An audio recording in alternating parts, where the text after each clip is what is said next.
I want to make a pair of stays, 1700 stays. And I went to the thrift store and I got some of this nice, it's a drapery fabric. So it's got these gorgeous tassels, which I'm going to take off. And it's got this very nice texture, like corduroy-esque. And the print is very, reminds me of like a nice chintz, which was very popular during the 1700s, or at least, yeah, it's very popular during the 1700s. So 1, 2, 3, 4. Just from the look of it, I think I like this one best. So this is a fully boned corset bodice. So these aren't, this is a bodice, it's not stays. Just kind of what I'm going for. I think I'm going to go with this one. I like how it laces up the front, and you've got the nice stomacher you can switch out. Yep, this is the one I'm going to go with.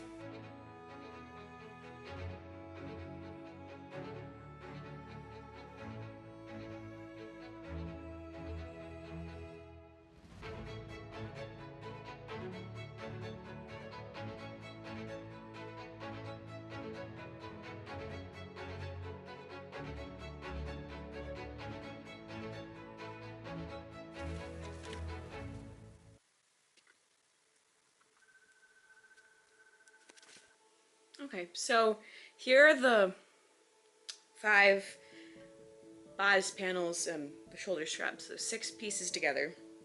So it goes the stomacher, front, side, side back, center back. So there's going to be lacing here, and there's going to be lacing here, at least historically.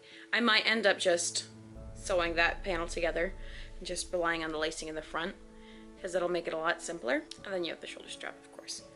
So the next step is to make a mock-up. And I have a nice, very nice fabric for a mock-up. So here's the bed sheet. It's actually quite thick, so it's gonna be good for this. And if the mock-up fits well enough, then I'm gonna use it as the lining to the bodice. First thing I'm going to do to process this bed sheet is to cut the elastic off, to open up the corners, and then iron it.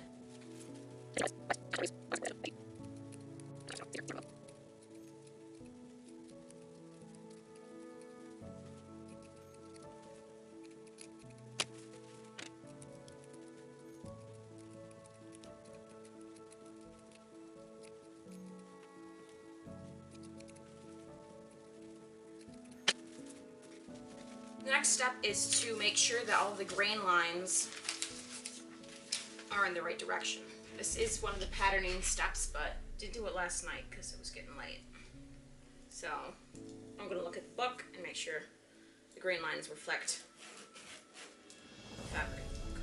This is the stomacher. Front panel, and if you look at it, the grain is running parallel to this opening. So grain line matches right here.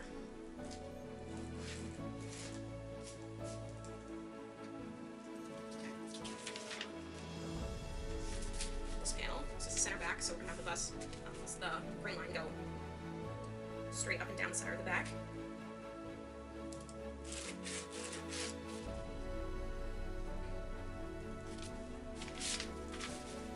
Side. So let's look at the side. This looks like the grain line is running along this face right here.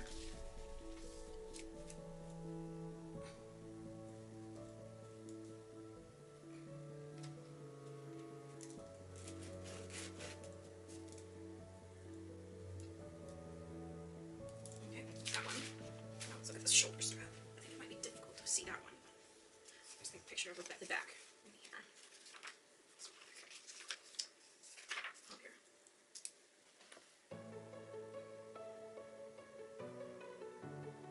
Looks like the grain line. Something like this. Looks like the grain line is running parallel to this side.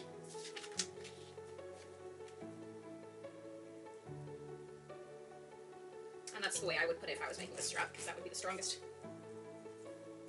the way that this is getting pulled on. Or you could put it like that, so it's like running up the middle. But I think that makes more sense. Okay, now that we got all the grain lines matched up, we can spread out the pattern. Now this is a mock-up, and I also want to try to save the mock-up for the lining. So what I'm gonna do is I'm gonna lay out the pieces. So it's cut on folds, so gotta make sure it's on fold. I'm gonna lay out the pieces, and I am going to try to add 1 inch on all sides. So I'll mark the outside of the pattern, so this already is 1/2 inch, so where anything's going to be sewn to another thing, it's a 1/2 inch. Where anything that's going to have bias tape, it's net pattern, which means there's no seam allowance. So I'm going to add an extra inch to everywhere, including the bottom, so that if I have to raise up the bust line or lower the bust line, or the neckline I should say, it's not the bust line, it's the neckline, or raise or lower the bottom line down here, I can do that, or the arm, or so I'll have the extra fudge room. So that's why I'm doing it that way.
this all together. Now, normally if you were like in a costume shop, or if I was in a costume shop, you would then use this blue line to stitch, but you have to remember that this is on the outside of the pattern, and on the outside of the pattern I have half-inch seam allowance. So I'm actually going to be sewing inside this by like a half-inch. So now I'm going to pin it all up and then take it to the sewing machine.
Very well.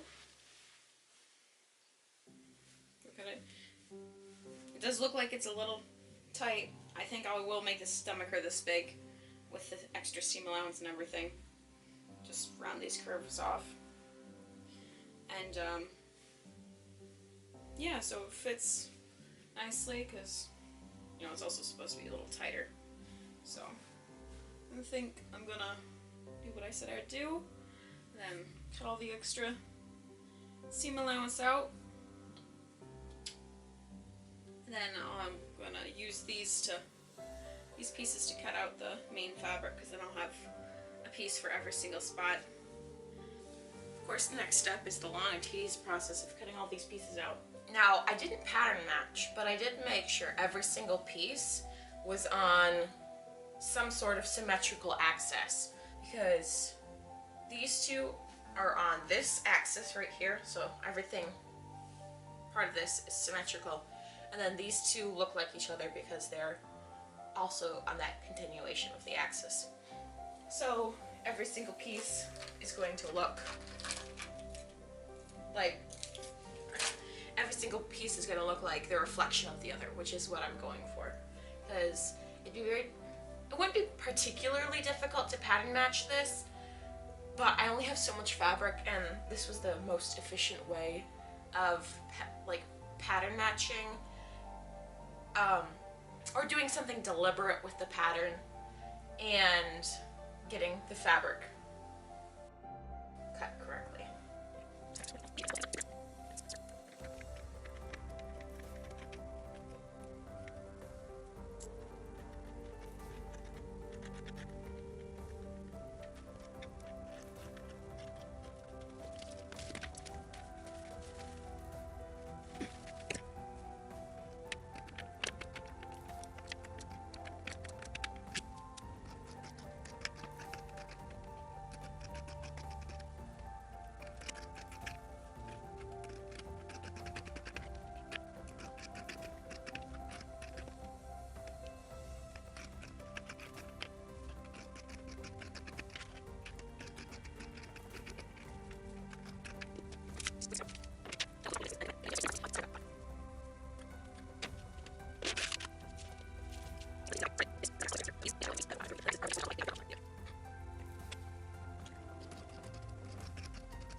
now that I've got all the pattern pieces cut out and everything, the next step is to baste the two panels together. And from my research, I decided that what I'm gonna do is I am going to sew the boning channels in without putting the bones in. I might put a bone in to make sure the spaces are correct, but I'm gonna sew the boning channels following this diagram. So for this pack piece, I'm gonna start them straight up and down here, and then go this way. And then I'll do that for a little bit till I get about halfway here. And then I'll go straight up and down this way and go this way. And then once they meet down here, I'll continue this over. And then these tabs go this way. So I'll put a couple of pieces in this tab right here. For the stomach, they just go straight up and down. Easy peasy. And then for this piece, looks like they're all just parallel here. And they go down until they hit the tab. And then there's more tabs that go this way.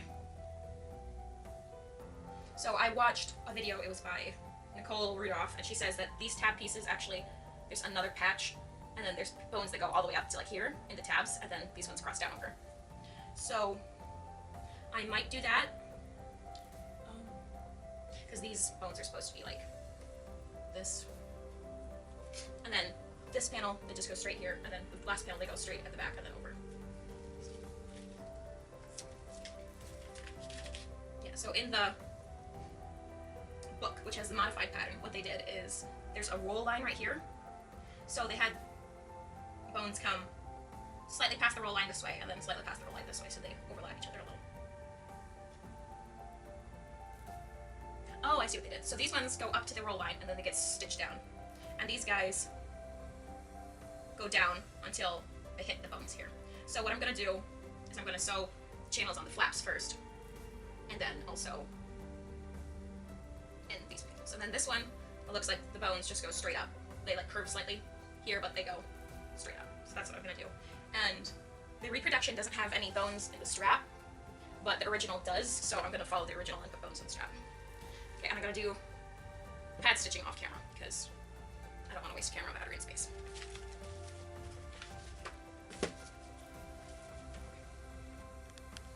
I got a little ahead of myself. I didn't record it all yesterday, and I made quite a bit of progress. I stitched all the boning channels in the front and side front panels, or side panels, and it's just a very tedious process. It's not very interesting. So what I did is I sewed down as far as I could, straight down, and then when I got to the little tabs, I followed this edge of the tab and went parallel. So I just ran to the store and got more bones, so now I can put bone in every single one of these channels instead of like every other, which is what I was thinking I might have to do. Fortunately, I can put one in every single one. So I'm just going to continue sewing the boning channels and these pieces. And yeah,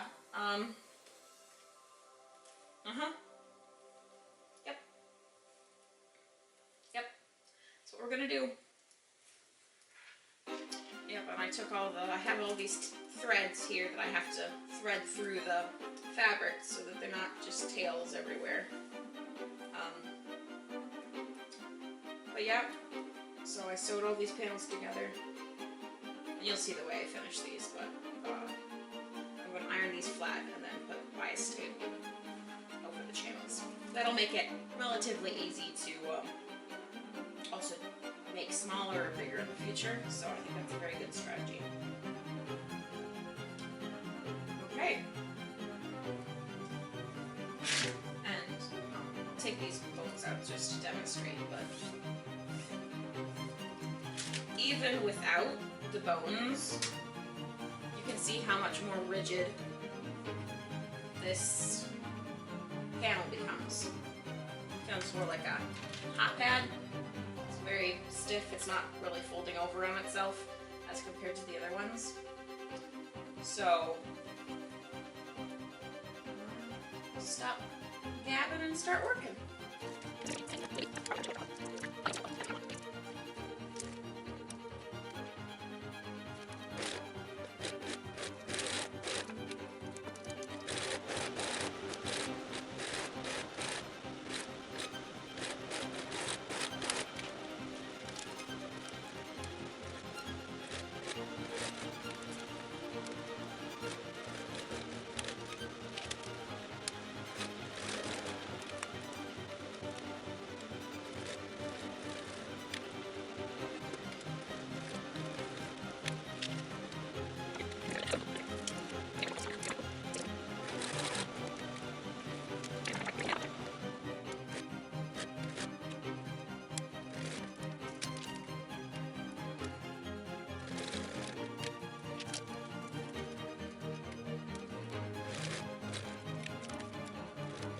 Hi guys, so this is the end. I didn't record / lost some footage, so the last footage of me working on the project is me sewing the boning channels. The way I finished this project off was using a contrasting brown bias tape to cover the raw edges, and I stitched that on by hand so that I didn't break any needles on any of the bones.